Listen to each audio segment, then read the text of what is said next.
One of the easiest ways to engage your audience is through questions, by asking them something. There's the rhetorical question, which doesn't expect a physical answer from the audience, just there to put a thought into their head for them to answer a question for themselves. But then there's the active question, the one where the speaker wants the audience to react in a physical way, whether that's by raising their hand or by standing up or even just shouting something out.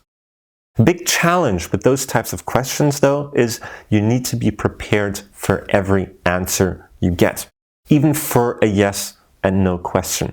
I see this a lot when entrepreneurs are pitching their new products and their new startups, that they ask the audience if they've ever experienced problem XYZ.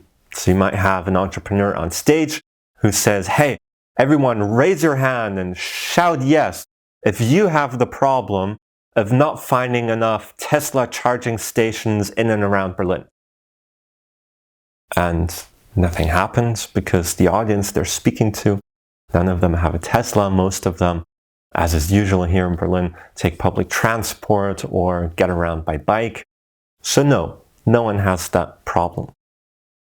And what makes it awkward for the speaker is that now they're building their whole presentation on a premise that isn't necessarily accepted by the audience, at least not within the audience. Doesn't mean that other people don't have this problem, but the foundation isn't as strong now. So how can we avoid a situation like that? First of all, know your audience.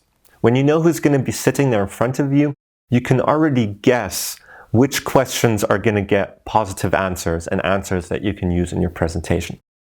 And if you have an audience that is unknown to you, because they're not homogeneous in any way, then take your questions and make a note for yourself, depending on each answer that could come out of the audience, how you're going to react to that.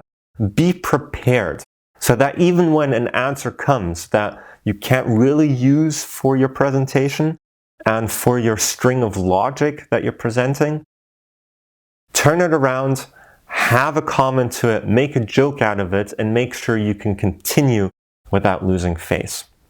So in general, when you ask a question, be prepared for any answer that comes from the audience, expect any answer, and handle it so that no one notices that something went wrong in case it does. So, what questions are you going to ask in your next presentation?